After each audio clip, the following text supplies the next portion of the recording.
xam ne moom mooy yeneen dëkk yi comme Chine wala yeneen dëkk yi mu jotoon am mi ngi fa ba léegi bu ne moom déggu ko même bu fekkee am na fa aussi ñoom ils vivent avec donc pourquoi pas attendre ce moment mu mel ni genre stigmatisation ci ñi nga xam ne ñoo jóge Màkka parce que dañu bàyyi ba moment propice pour mën a wax ni Covid am na fi te gis nañu aussi ñu ci bëri duñ ko gëm parce que nganale yi ñi ngi nganale ñi ngi nuyoo ñi ngi rassemblé wu ñi ngi jege ajaratu bi wala alaaji bi donc ça sera pas facile pour sénégalais yi nga xam ni dañu toog un bon jour rek ñu leen waxaat ay cas contact ak ay Covid ak yu kenn xam donc tamit comme nee nañu am na nañu moytu rek moo gën daal mais quand même ñu wax ñu les réalités parce que on a besoin de ça et bëgguñu delluwaat ginnaaw ci li nga xam ne moom moo fi amoon parce que tout était stoppé te yàqoon na lu bëri côté culture côté domaine bu nekk domaine boo laaloon da doon am lu mu doon yàq donc il est temps ñu teel ko gàttadu xool nuñ ko mën a fajee pour mën a continuer li nga xam ne moom mooy sunu dund.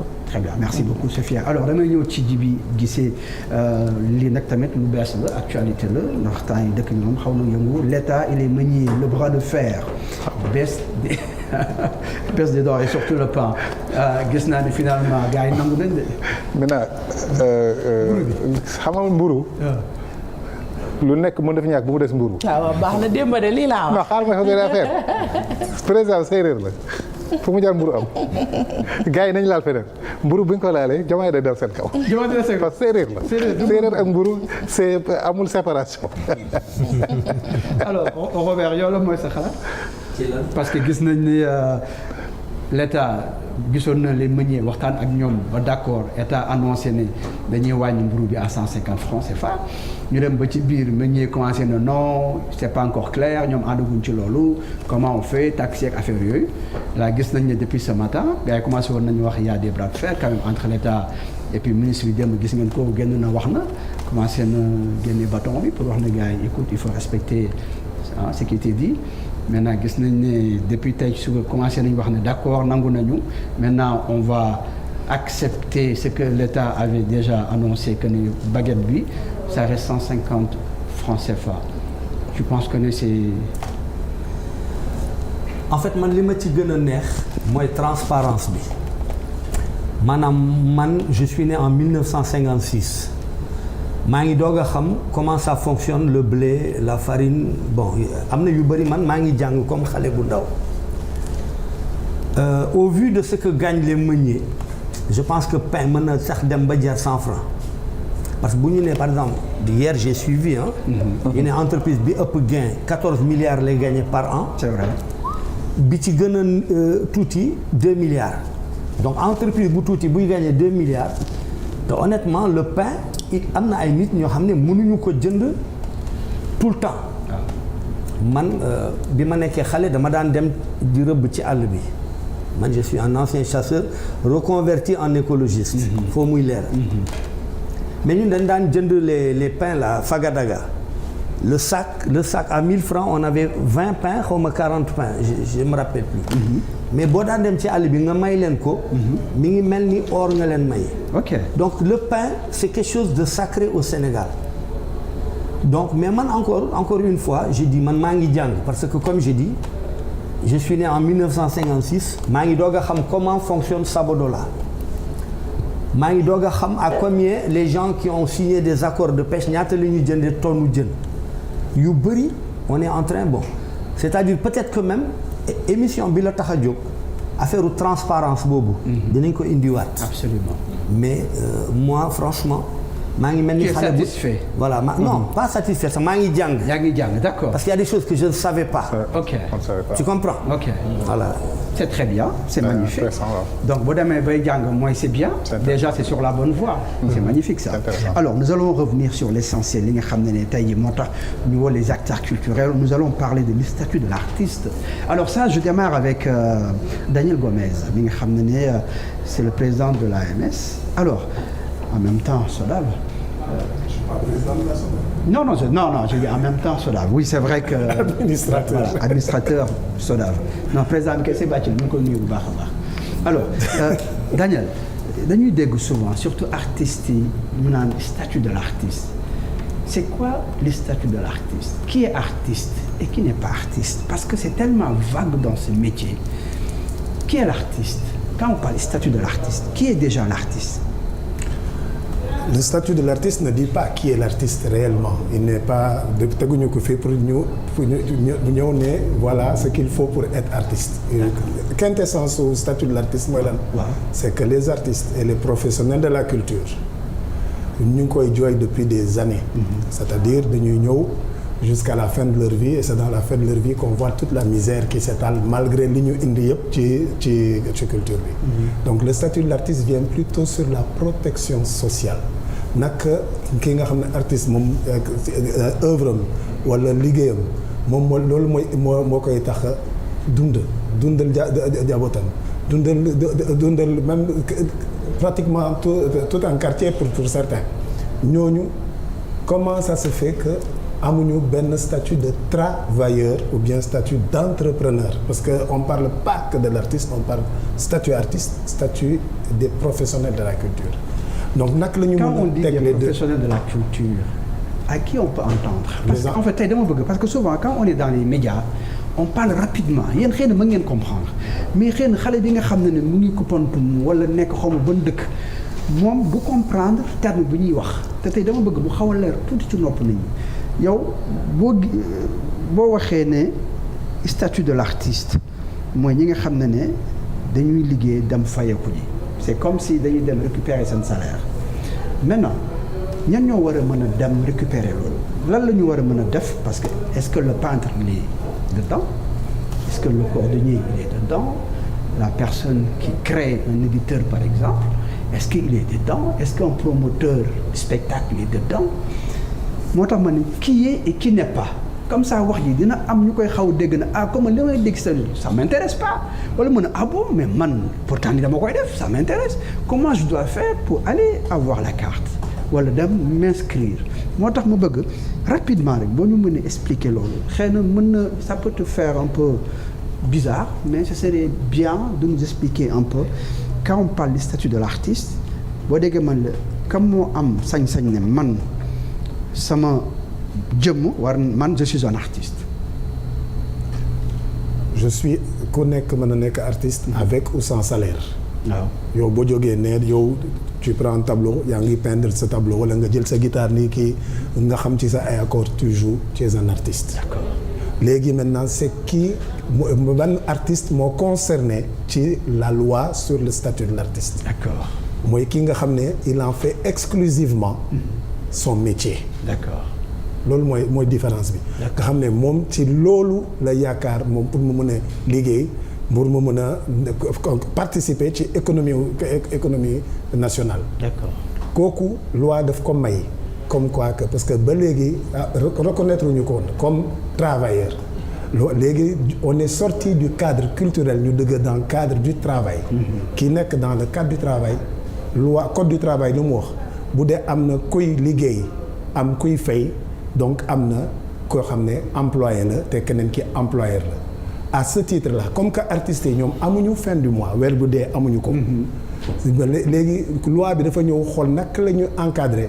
ba ñii nga xam ne ñoom ñooy artiste mooy lu ñuy wax intermittent yi. même indépendants yi comme les peintres aussi. comme les sculpteurs ñoom naka. ci seen wàllu liggéey lu ñuy gagner ci seen liggéey naka lañ ci mën a tirer cotisation sociale à la source ci li ñu koy fay cotisation sociale pour lan pour mu am caisse de sécurité sociale pour mu am retraite à partir de l'âge de la retraite mais que ça cotise léegi loolu ci système boobu la ñu nekk c'est ça que le comité de pilotage la taxawal ba les textes sont prêts les textes d'application il manque que la signature pour que texte yi mën a may protection sociale bi mën a taxaw parce que les caisses de sécurité sociale d'accord nañu IPRES caisse de sécurité sociale le mutuelle de santé ministère du travail bureau international du travail ministère de la culture ñoom ñëpp avec les acteurs pour ñu taxawal benn système qui s'appelle le système du guichet unique mooy benn guichet nga xam ne moom mooy comptabiliser li gars yi di fayeku ci fu ñuy jouer fépp fu ñuy jouer par exemple un artiste qui vient aujourd'hui comme Ndjibi Guissé qui joue tey benn hôtel suba benn mariage gannaaw suba mu joué benn festival il est confronté à plusieurs employeurs mais guichet unique boobu mooy nekk ki nga xam ne moom mooy interface employeur boo xam ne moom mooy représenter employeur yëpp léegi moom mooy collecter cotisation yëpp di leen verser ci caisse de sécurité sociale fin du mois bu ñu xoolee que li mu gagné lépp ça dépasse le SMIC voilà à partir de ce moment dañ koy jox un bulletin de salaire boobu chaque mooy am chaque mois ça peut être aujourd'hui 1 million ça peut être 600 000 ça peut être 40 000 mais au moins chaque mois ñu comptabiliser ko pour voir s'il a accès. donc fu mu dem jouer rek sociale. daf ko war a déclarer. fu mu dem jouer daf koy déclarer c'est que léegi duñu nangootee loi bi moo ko wax képp koo xam ne yow da ngay liggéey te amoo contrat mënuloo bokk ci protection sociale. D'accord. Donc je pense que c'est un bon catalyseur, c'est protéger même l'artiste contre lui-même. D'accord. Alors Robert yow loo ci bëgg a yokk ci li mu wax nii. man en fait j'irai plus loin. xam nga boo ci naree wax ay le statut de l'artiste dafay compliqué. Moi je te donne tous les travailleurs c'est-à-dire dañu war a respecter liggéeykat bu mënti doon. Moi je vais te donner l'exemple d'un hôtel qui a nécessité des milliards d'investissements et où la salade elle est vendue à 8 000 francs entrée salade tomate ñuy fay barman 60 000 pas normal le gars qui fait les meilleurs cocktails là ñu koy fay ay 60 000 te dans le même temps am na beneen barman bu koy liggéey pour jële ko foofu voilà le schéma te yemul ci musicien de kii fóot li ñu koy fay jaaduwul kii bale kii def jardinage bi tout ça nekkul artiste rek de c'est-à-dire travailleur ci boppam la ñu war a respecter effectivement bu ñu ko respecter les artistes dinañ ci duggaale mais aujourd'hui beaucoup d'investissements qui sont des investissements étrangers je ne fais pas de la xénophobie hein mais je dis maanaam benn maître d'hôtel wala borom hôtel li muy fay barman bi fii au Sénégal ñemewu ko fay dëkk ba mu jógee ak leneen ak leneen je prends des exemples tout bêtes hein barman jardinier parce que aucun métier n'est à sous-estimer. mais ñoom seen dund est-ce que benn la tey jii un barman qui travaille ici ki nga xam ne patron. non nga baal ma la chaîne de valeur bi ma la jox. waaw les moins bien lotis là-dedans. Oui. C'est les musiciens. D'accord. C'est-à-dire barman bi ma lay wax. waaw moo tane musiciens yi. D'accord. parce que man gis naa ay hôtels yoo xam ne je veux pas citer des chiffres. Oui. mais il y a même des hôtels où on ne paye pas les musiciens. ñoom benn yaakaar lañu am benn tubaab jóge fële takk leen yóbbu leen. D'accord. am na ñoo xam ne sandwich lañ leen di jox bon li may wax ni j'ai pas de preuve ku ma ci convoqué dina ma tëj tu comprends.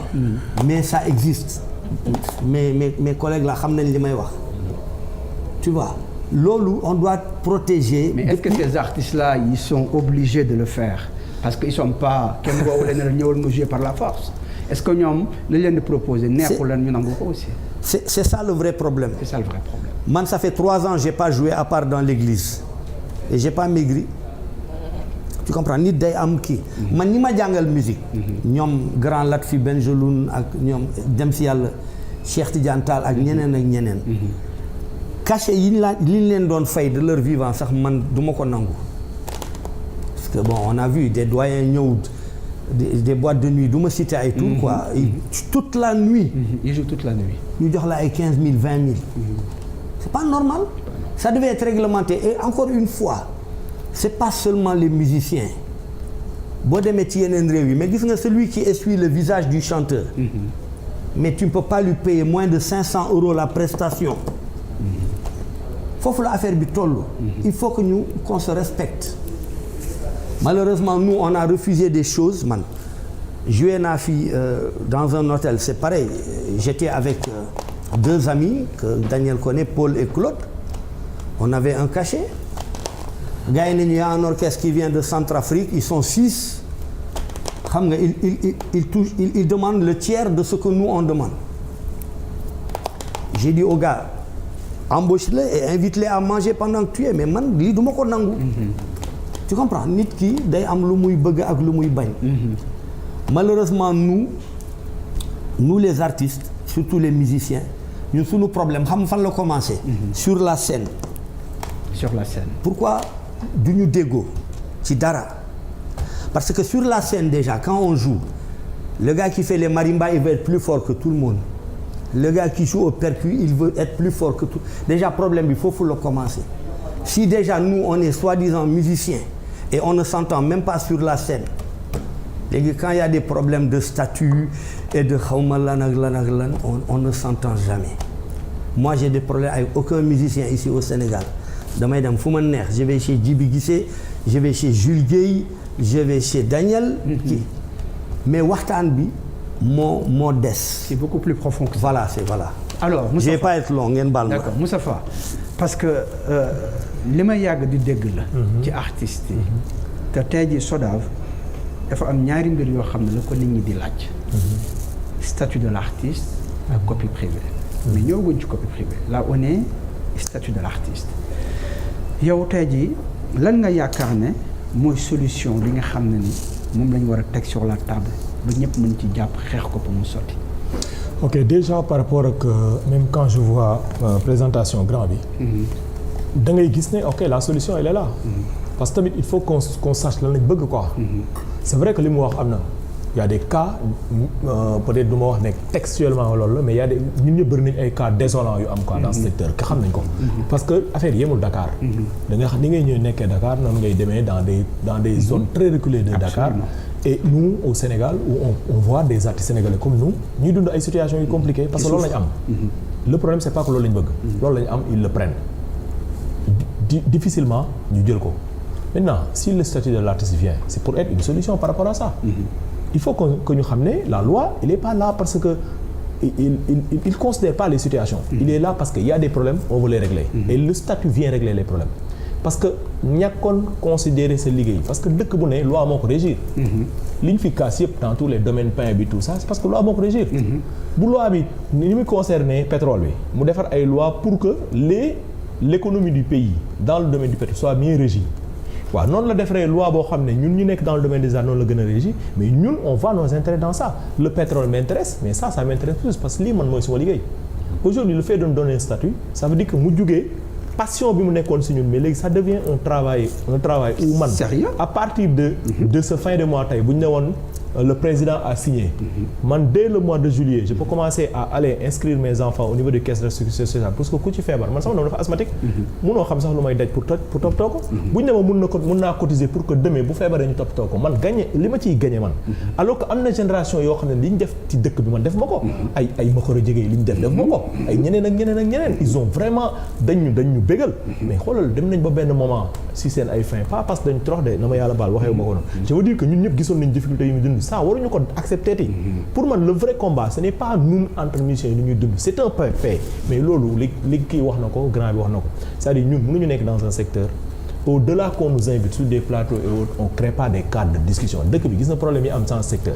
ñun entre ñun on n'essaie pas ñun entre ñun d'être des forces de proposition li ñu neex li ñu naqadi war nañu mën a woowante dans un espace de la place ñu toog ñu teg ay sujets soxlawul ñu wax tous les problèmes ñu teg sujet par sujet problème yëpp ñu teg ko sur la table et on fait des propositions on le pose sur la table que mu nekk vers la SODAV que mu nekk vers le ministère ou autre mais les problèmes yi nga xam ne moom la loi du statut de l'artiste ça ne concerne pas on doit être tous solidaires avec cette loi parce que ciblé wul une agence par exemple la statut de l'artiste n'a rien à voir avec la SODAV c'est deux lois différentes la SODAV c'est une loi qu'il a mise sur place le statut de l'artiste c'est une loi qui vient régir acteurs yi moom SODAV et il nous organise juste à être des travailleurs donc pour moi il faut ñu comprendre les enjeux du pays et qu'on soit impliqué dëkk boo ci nekkee doon kilifa surtout da ngay impliqué wu mooy tax nga dem vers l'information impliqué wu mooy tax nga xam ce qui se passe impliqué wu mooy tax nga xam loi bi lu muy jëriñ cette loi pour man c'est la loi majeure du moment en attendant que la copie privée soit faite parce que copie privée bu ñëwee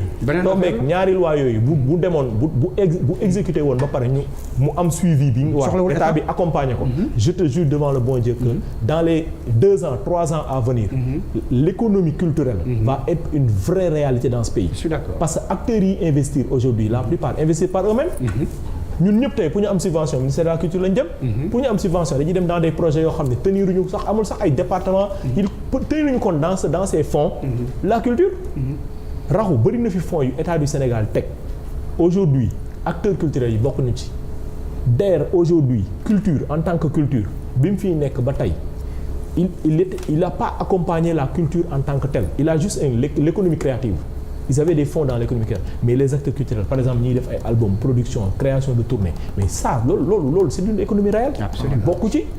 wala boog même boo ci bokkee ni ngay déposer pour am ko gars yi nekkee wuñ foofu.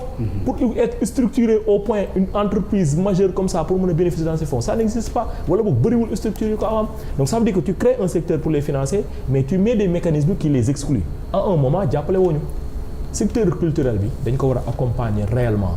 Et chaque fois dañ may wax man je crois à ce ministère à ce nouveau gouvernement dans ce domaine de la culture pas parce que l'ancien n'a pas fait parce que man nekkuma genre yooyu di wax di xalab fii aujourd'hui tey tous les lois yi nga xam ne kii ci magistère Macky Sall lañ ko voté Abdoulaye Wade ñun ñëpp bëggoon nañ ko trop voté wuñ ci peut-être def na fi Fesman qui nous a tous marqué mais aujourd'hui loi moo ñuy régir ñun mooy defar suñu secteur donc on est très satisfait du fait que aujourd'hui loi bi am on attend de Diomaye et de Sonko ni ñu leen porté à la magistrature suprême ñu def ce qu'il faut pour que loi yi exécuter une bonne fois pour muy copie privée bi ak bi pour la simple et bonne raison que dafa bu ñu ko defee dañuy aider une bonne fois pour la culture parce que dootuñu nekk forcément dans la demande dañuy nekk dans li ñu moom la ñuy jël et après ñun ñu gën a organiser wu en conséquence man pour man ça c'est mon loolu laa ci xalaat par rapport à ça pour man le statut de l'artiste c'est une solution qui vient régir tous les problèmes maintenant ce sera pas facile parce que nga nekk trop dans l'informel nga war a xëy ñu war a organiser waat secteur boobu yëpp ça peut pas se faire d'un seul coup mais man je préfère avoir aujourd'hui benn affaire boo xam ne ça me permet de faire un pas et après avancer ndànk-ndànk avec mes camarades du secteur que nar a toog ne dañuy xaar ba mu baax pour ñu appliquer ko aujourd'hui on a besoin très rapidement de cette loi sur le statut de l'artiste sur la copie privée et statut de l'artiste bi ak aussi yeneen décret yi ko accompagner parce que du loolu rek du statut de l'artiste bi Daniel sous-entendre na yeneen affaire yi ne dafa nekk ci biir loi bi muy comme répertoire bi muy comme kii du spectacle bi nu mu tudd kii bi licence du spectacle bi licence de mu mel ni comme yow yaa ngoo ko kaas gars yi dañuy jóge un peu partout ñëw fi organiser alors que ñun dans la sous-région dëkk yoo xam ne si côté législation si côté économie sax ñu leen xaw a jiitu mais il y a plus d'organisation dans ces pays que chez nous fii ku nekk da ngay jug kii donc il y a des lois qui sont déjà faites pour mu war a donc bu ñu yàlla jàppale ñoom ñu gis urgence bi ñu defar ko mettre ko à jour aujourd'hui dinañ leen ñaanal boo xam ne ñoom duñ ko xam et nous après on prendra ce qu'il faut un peu pour ñu nekk en phase avec loi bi maintenant ce sera aux acteurs dans leurs différences ñu xam ne dafa am yoo xam ne dañ ko bokk Sénégal fii man problème bi majeur pour terminer là-bas ma bàyyi grand ñu wax man problème majeur bi ma gis dans le secteur te ñun suñu biir la te dañ koy nangu wax tey mooy des fois les combats yi nga xam ne ñoo ko bokk on sait pas être ensemble dans les combats yi nga xam ne ñoo ko bokk on se tire tellement que des fois les bons combats on n'est pas ensemble léegi combats yi nga xam ne ça nous diffère parce que comme par exemple je donne l'exemple on n'est pas d'accord sur comment on gère la SODAV loolu mun na nekk ñun suñu biir ñu xees ko loolu mënul ñàkk mais sur les lois et réglementations yi nga xam ne dafay régir le secteur ou d'autres préoccupations yoo xam ne dañu war a dem demander dans l'intérêt de tous yooyu dañu war a nekk ensemble dans nos différences pour être rappeurs yi loolu la ñuy ëbbale moo tax ñu am seen fonds yi dañuy bu ñu waree nekk d'accordante sur des principes d'accordante wuñu ñoom ñëpp dañ koy xam mais quand ils doivent être ensemble ils sont ensemble pour leur intérêt du secteur et le secteur du hip-hop te taxul yàqul dara si ce qu'ils veulent parce que au fond quand ils parlent da ngay xam ne ñii ñëpp li ñu bëgg c'est dans l'intérêt général fii tamit secteur bi man li ma fi gis xam naa ne ñoom ñëpp c'est dans l'intérêt général la ñuy waxee mais des fois les démarches yi c'est pas ça c'est pas des bonnes démarches et des fois ça encourage pas gars yi nekk ensemble pour l'intérêt général. Merci beaucoup Moustapha Ndiaye alors Djiby yow it sa xalaat ci loolu. waaw en fait la situation des acteurs culturels aujourd'hui dafa compliqué parce que agsi na foo xam ne nit ñi xaaruñu ko woon te sentir nañ ko dund nañ ko aussi directement parce que tey flux d'artistes yi dem di installé wu di daw pour installer wu toog foofu liggéey dañoo bari. en un temps record dafa bari quoi. ci en 3 ans 4 ans. il y a un bon nombre. Il y a beaucoup de musiciens qui sont partis quoi. Parce que les gens ne vivent pas ici. Il n'y a pas que les musiciens. waaw mais ñu fu mu nekk ba waaw artistes yi quoi léegi artistes yi lañu léegi artistes je parlais au nom de la culture. boo xoolee gis nga ñoom Daniel ils ont beaucoup travaillé sur le statut de l'artiste. man dafa ci am benn point ba mu jaaxal mooy le minimum le SMIC là c'est 30 000 par 60. ah 60 000. 000. 59 000 mais 59 000, oui. arrondir ko 60. 60 000. par artiste quoi. Par Mooy travailleur, c'est le SMIC du mooy Sénégal. Sénégal. Par travailleur. waaw waaw. c'est 59 000. moi je me dis gis comme li kii wax sànq da ngay gis ko investir ñëw Sénégal investir su benn hôtel boo xam ne à coût de milliards et des milliards et des milliards. tu vois ñun en tant que artiste tey ñu ngi souffrir mun nañu teg benn minimum boo xam ne pour nit ki fay ko ñoom bu ñu sukkandikoo ci loolu c'est-à-dire que bu ñu nee mun nañ dem ba ne lii la ñuy fay quoi. alors que yow par rapport à l'investissement de l'hôtel. oui boo ñëwee di jouer. tu peux dépasser cela. loolu benn point la beneen point bi mooy que les artistes instant bi situation dafa metti ba nga xam ne comme li Robert wax sànq am na ñoo xam loolu leen jox. ñu jël parce que c'est dur. xam nga loolu day baisser valeur. bokkul ak gis nga bu ñëwee ba copie privée dugg. xam maa ngi seetaan Aziz Dieng ci benn télévision mun naa dafa directive bu ministre mooy à partir de fin juin pour copie privée dugg mais copie privée bu duggee c'est-à-dire que bu fekkee comprendre nañ ni ñu ko war a. ni ñu ko war a gérer ni ñu ko war a gérer ni ñu ko war a kii. répartir. c'est la situation sociale des gens mooy jóg. bu jógee on va penser à pouvoir renégocier. On va tout renégocier. Mais en amont, boo xoolee yenn place yi aussi du ñu mën a fay yenn affaires yi duñ ko mën a fay. Pourquoi? Parce que les taxes yi ñuy fay dafa bari. loolu si les taxes sur les spectacles ñi organiser xam nañ ko. dafa bari les taxes au niveau de la SODAV li ñuy prélever ci artistes bi dafa bari parce que 35% la plus 8% de fonds. ça fait 43%. partout des taxes ak taxes. moo tax nit ñi dañuy ndeyale dañuy marrainer dañuy parrainer c'est normal parce que sinon dara du dox. ñun mooy indi wayaan bi sax. au niveau finalement parce que da ngay dem ba comprendre pourquoi loolu di am. ñun ce qu'on s'est dit au niveau du SYNAPROX mooy il faut les concertations nationales. de la culture les concertations nationales parce que suñu régler bii problème. beneen problème daf ci empiété nit ñi toog càmbar point par point seet nañu ko réglé parce que ñun ñëpp ñu ngi nii expérience bi am nañ ko 20 ans plus de 20 ans ñu ngi toog ensemble. di liggéey. lii avancé la suñu milieu ñun xam nañ ko soxlul ñoom ñu ngi koy indil mais lan moo manqué benn cadre de concertation moo tax tiirante bi dóorante bi day bari information bu amul gars yi dañuy dóorante c'est loolu moo ñu dal ñun nous pensons tout simplement.